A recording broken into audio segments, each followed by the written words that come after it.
Hello everyone, my name is Vivek Sharma and in this video we will be discussing about four major articles. In the first article we will be talking about tipping point.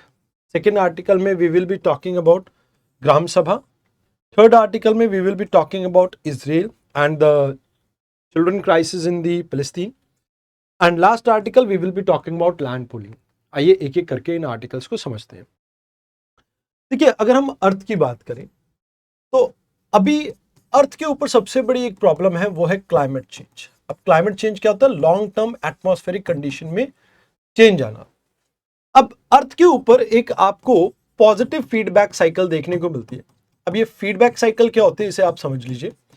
जैसे for example अगर अर्थ का temperature एक certain limit से increase कर जाता है, let's say ये 2 degree Celsius है एंड इसके बियॉन्ड अगर ये टेम्परेचर राइज करता है तो इसके बाद अर्थ के ऊपर कुछ ऐसी चीजें होने लगेंगी जिसके बाद क्लाइमेट चेंज को रोक पाना अपने आप में बहुत मुश्किल हो जाएगा. जैसे आपकी बर्फ मेल्ट करेगी, बर्फ मेल्ट करने से आपकी वाटर फॉर्म करेगी.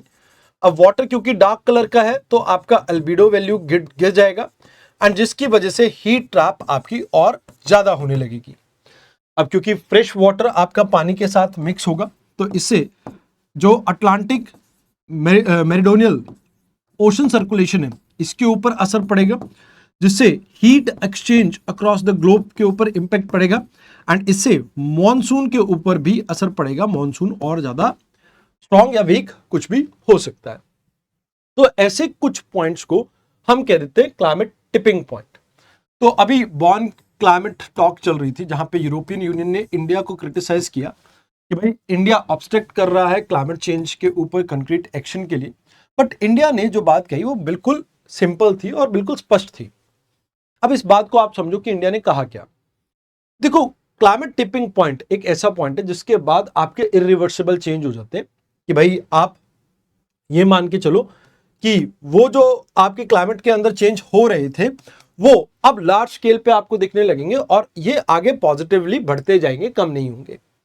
अब इसमें जैसे ग्रीन लैंड की जो आइस शीट है अगर वो कोलैप्स कर जाए, वेस्ट अटलांटिक आइस शीट है वो कोलैप्स कर जाए या परमाफ्रॉस्ट आपका खत्म हो जाए तो इससे ये सिचुएशन क्रिएट हो सकती है. या अमेजॉन फॉरेस्ट पूरी तरह से डिस्ट्रॉय हो जाए तब, या कोरल आपके खत्म हो जाए तब. इसके अलावा अटलांटिक मेरिडोनियल ओवरटर्निंग सर्कुलेशन जो है अगर इसके ऊपर भी इंपैक्ट पड़ता है तो लार्ज स्केल आपको एटमॉस्फेयर के अंदर चेंजेस देखने को मिल सकते हैं जिसमें क्लाइमेट सिस्टम पूरा डिस्टर्ब हो जाएगा. अब इंडिया ने कहा कि भाई ये एक कॉम्प्लेक्स मेथड है, मतलब अगर आप इसे ओवर सिंप्लीफाई कर दोगे तो हम बहुत सारी चीजों को लेके इग्नोरेंट रह जाएंगे एंड जिससे क्लाइमेट चेंज की प्रॉब्लम वैसी की वैसी बनी रहेगी. तो हमें साइंटिफिक बेसिस के ऊपर इसे आगे परस्यू करना चाहिए. अब जैसे मैंने कहा कि भाई आर्टिक सी है, इसकी आइस मेल्ट करेगी तो अल्बिडो कहीं ना कहीं आपका चेंज हो जाएगा जिससे हीट ज्यादा अब्जॉर्ब होगी. अब हीट ज्यादा अब्जॉर्ब होगी तो इससे आपकी और ज्यादा आइस मेल्ट करेगी और इससे फ्रेश वाटर आपका अटलांटिक मेरिडोनियल ओवरटर्निंग सर्कुलेशन को डिस्टर्ब करेगा एंड जिससे इंडिया की रेनफॉल पैटर्न के ऊपर असर पड़ेगा. तो यहां पे अगर हम देखें तो हमारे सामने चैलेंजेस ये हैं कि भाई साइंटिफिक अनसर्टेनिटी है कि ये टिपिंग पॉइंट कब ट्रिगर होगा. अभी लीनियर नहीं होता कि भाई आप 1 2 3 4 ऐसे कैलकुलेट कर सको, नहीं. अगर मान लो एक है, जैसे फॉर एग्जांपल आपका कार्बन आप अमिट कर रहे हो, कार्बन अमिट कर रहे हो तो इससे जब आइस मेल्ट करेगी उससे मीथेन और कार्बन डाइऑक्साइड रिलीज होगी तो वो 1 का 2 भी हो सकता है और 10 भी हो सकता है. तो ये इतनी सिंपल बिहेवियर नहीं है जिसे आप इजीली अंडरस्टैंड कर सको. तो यहां पे आपकी कई एम्बिग्युइटीज हैं जैसे शटडाउन क्या, कोलैप्स क्या, इरिवर्सिबिलिटी क्या. तो इसको क्लियर करने की जरूरत है और इसको आप अज्यूम नहीं कर सकते कि जो आपने आईपीसीसी ने आपकी कह दिया कि भाई ये 2 डिग्री सेल्सियस के आसपास है वो उतना सिंपल नहीं है. तो इंडिया यहां पे ये कहता है कि भाई आपको यहां ये सोचना होगा कि एक साइंटिफिक फ्रेमवर्क तैयार करो और इसमें जो टर्म्स हैं वो आप सही से लोगों को बताओ और उसमें कहीं भी पैनिक क्रिएट करने की जरूरत नहीं है. अगर इसे ठीक से हम हैंडल कर पाते हैं सिचुएशन को तो कहीं ना कहीं इससे बहुत ज़्यादा बेनिफिट मिलेंगे. क्योंकि देखो अगर ये जो आपकी क्लाइमेट टिपिंग पॉइंट अगर हम समझ गए तो हम ग्लोबल कैटास्ट्रॉफी को यहाँ पे रोक सकेंगे क्योंकि इसमें अर्जेंट एक्शंस हम ले पाएंगे उस हिसाब से. तो ये एक अच्छी चीज आपको देखने को मिलती है। फिर यहाँ पर आपकी प्लानिंग के अंदर सर्टेनिटी आ सकती है, आप डूम्सडे पैरालिसिस को यहाँ पे अवॉइड कर पाओगे, जहाँ पे अर्थ का पूरा क्लाइमेटिक सिस्टम कोलैप्स करता है। तो ये आपके दो क्वेश्चन है जो आपको यहाँ पे देखने को मिलते हैं। आइए अब बात करते हैं आज के सेकंड क्वेश्चन की, आर्टिकल की। ग्राम सभा। देखो मान लो एक गांव है, इस गांव का नाम है पुनिया। इस पुनिया में 100 लोग रहते हैं, जिसमें से 50 ऐसे लोग हैं जो 18 प्लस की एज ग्रुप पे आते हैं। तो इनके वोटर लिस्ट में नाम भी है, एक इलेक्टोरल रोल के अंदर इनका नाम है। तो ये 50 लोग यहाँ पे आपके ग्राम सभा बनती है। क्या बनती है? ग्राम सभा। तो ये ग्रास रूट लेवल पे है। स्टैट्यूटरी बैकिंग है, 73rd कॉन्स्टिट्यूशनल अमेंडमेंट के साथ इसे ऐड किया गया था, जिसके साथ 11th शेड्यूल भी आपका ऐड किया गया था, जिससे हमने जो ग्राम सभा जो ग्राम पंचायत से इनको फंक्शंस वगैरह प्रोवाइड किए। अब ये 50 लोगों में से ये इलेक्ट करेंगे कुछ ऐसे 5 लोग, जैसे फॉर एग्जांपल एक सरपंच और 4 पंच मेंबर, जो एक्चुअल में आपके पूरे गांव को गवर्न करेंगे। अब ऐसे ही ब्लॉक लेवल पे आपके पंचायत समिति बनती है आपकी। पंचायत समिति आपकी क्या करती है? यहाँ पे इंटरमीडिएट बॉडी है जो कि विलेज पंचायत को डिस्ट्रिक्ट एडमिनिस्ट्रेशन से लिंक करती है। और डिस्ट्रिक्ट लेवल पे आपकी डिस्ट्रिक्ट लेवल के जो जिला परिषद होते हैं वो आती है आपकी। ये एपेक्स बॉडी है जो डिस्ट्रिक्ट लेवल के हेडक्वार्टर पे आपके ऑपरेट करते हैं, और सारा इनका प्लान वगैरह जो होता है, जो भी आपके डेवलपमेंटल प्लान है, उसको इंप्लीमेंट करने का काम करती है। तो यहां पर यह कहा जाता है कि भाई इंडिया के अंदर 3 टियर सिस्टम आपका मैंडेटरी है, बस उन केसेस में नहीं है जहां पर जनसंख्या आपकी 20 लाख से कम है। अब यहां पे कहा जाता है कि आपको हर 5 साल पे इलेक्शन करना है। अगर इन केस जल्दी डिसॉल्व हो गई है तो उस केस में 6 महीने के अंदर वापस से री इलेक्शन करना है। SC/ST के लिए रिजर्वेशन है, 33% यहाँ पे वुमेन्स के लिए भी रिजर्वेशन है। इलेक्शन कमीशन जो स्टेट लेवल पे ऑपरेट करता है, यानी स्टेट इलेक्शन कमीशन, वो इन इलेक्शन को कंडक्ट करवाता है। एंड इसके अलावा स्टेट फाइनेंस कमीशन भी है जो हर 5 साल पे बनता है, जैसे आपका फाइनेंस कमीशन सेंट्रल लेवल पे बनता है। तो यहाँ पे agriculture, land reform, minor irrigation, water management, watershed development, small scale industry, food processing, khadi, rural housing, drinking water, roads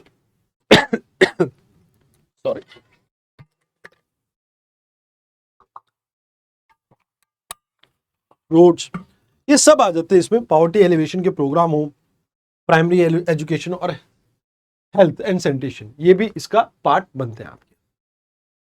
अब रिसेंटली एक सर्वे कंडक्ट किया गया। इस सर्वे में हमारा फोकस था कि भाई ग्राम सभा के अंदर लोग इतना ज्यादा पार्टिसिपेट नहीं क्यों करते।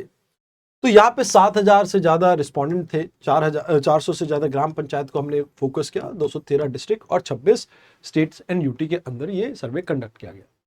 तो कहते हैं सबसे पहली बात तो ये है कि लोगों को ऐसा लगता है कि भाई उनके काम के ऊपर इम्पैक्ट पड़ता है, जिसकी वजह से वो इसमें पार्टिसिपेट नहीं करते, क्योंकि मीटिंग का टाइमिंग ऐसा रखा जाता है। तो ट्रांसपेरेंसी है नहीं। 45% ये कहते हैं कि भाई क्या करें आके, ये तो पता नहीं लगता कि भाई कहाँ पैसा खर्च हुआ, कितना पैसा खर्च हुआ। फिर कहते हैं कि भाई आप ये मान के चलो कि एक ही काम को बार बार करते रहते हैं, कोई कंक्रीट डिसीजन नहीं निकलता, वो भी एक प्रॉब्लम है। और ग्रीवेंसेस को तो ये रिड्रेस करते ही नहीं है। And more over political awareness, institutional awareness की कमी भी एक प्रॉब्लम यहाँ पे रहती है। तो कहते हैं कि अगर ये ग्राम सभा आपकी अच्छे से फंक्शन करेगी तो इससे डेमोक्रेसी, डायरेक्ट डेमोक्रेसी आपकी प्रमोट होगी। ये ऑडिट कर पाएंगे, अकाउंटेबिलिटी को एस्टैब्लिश कर पाएंगे लोकल लेवल पे। अब इसके लिए आपको कैपेसिटी बिल्डिंग के ऊपर फोकस करना चाहिए कि कैसे लोगों को अवेयर किया जा सके। वैसे अगर हम देखें तो इसमें अकाउंटेबिलिटी कहीं ना कहीं एक इंपॉर्टेंट एस्पेक्ट है। आपको फ्लेक्सिबल इंक्लूसिव शेड्यूलिंग के ऊपर फोकस करना चाहिए, फिजिकल ऑटोनॉमी देनी चाहिए, कैपेबिलिटी बिल्ड करनी चाहिए, खासकर महिलाओं की, फीमेल की, तो जिससे ये अच्छा परफॉर्म कर सकते हैं। तो इससे रिलेटेड आपके ये 2 क्वेश्चन है जो आप देख पा रहे हैं स्क्रीन के ऊपर। आइए अब बात करते हैं अगले आर्टिकल की। इस आर्टिकल में हम बात करेंगे फिलिस्तीन इशू के बारे में। देखो, जब से फिलिस्तीन के ऊपर इजराइल ने रिटेलिएशन किया है, तो यहाँ पे ये कहा जा रहा है कि बच्चों की जो मौत है वो बहुत ज्यादा हुई है इस एरिया। अगर आप देखना चाहें तो लगभग 44,000 के आसपास लोग इंजर्ड हुए, बच्चे और 21,000 के आसपास की मौत हुई है। तो यानी टोटल कैजुअलिटी का ये 30% है एंड इंजरी का ये 26% है। एंड 1000 से ज्यादा आप ये कह सकते हो ड्यूरिंग द इंटायर कॉन्फ्लिक्ट 21,000 और पिछले अक्टूबर से दिसंबर के बीच में स्टार्टिंग के फेज में जो आपको देखने को मिलता है 1000 के करीब बच्चों के साथ ऐसी प्रॉब्लम हुई है। अब इनको खाने पीने की कमी रहेगी तो ये कहीं ना कहीं माल नरिशमेंट होगा, बर्थ रेट में डिक्लाइन देखने को मिल रहा है एंड इवन मिसकैरेज का रेट तो और भी ज्यादा इंक्रीज हो गया है। तो कहते हैं इनके एजुकेशन के ऊपर भी असर पड़ रहा है और इनके साइकोलॉजिकल जो ट्रॉमा है उससे निकलने में इन्हें सालों साल लग जाएंगे। तो कहा जाता है कि भाई यहाँ पे एक आपकी organisation that is UN independent international commission for of inquiry, इसने इंक्वायरी कंडक्ट की और इन्होंने ये सारी डाटा हमारे को प्रोवाइड किया। तो एक्चुअल में ये United nation high commission for refugee और ह्यूमन राइट काउंसिल के अंडर वर्क करती है और इसकी रिपोर्ट को international court of criminal court ये भी कहीं ना कहीं सुनती है। तो कहते हैं इसकी रिपोर्ट वैसे बाइंडिंग नहीं होती है।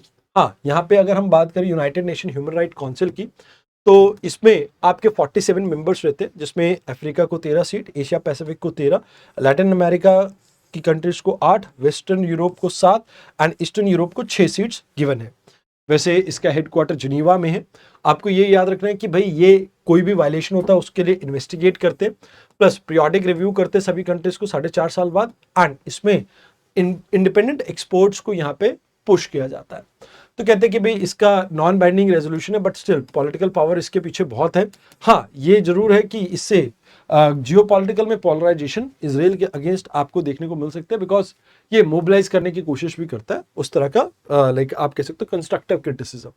तो अभी जरूरत है कि अनकंडीशनल सीज फायर यहाँ पे इंश्योर किया जाए, लैंड कॉरिडोर्स को ओपन किया जाए एंड इंटरनेशनल अकाउंटेबिलिटी यहाँ पे वॉर क्राइम के लिए आप इंश्योर करें।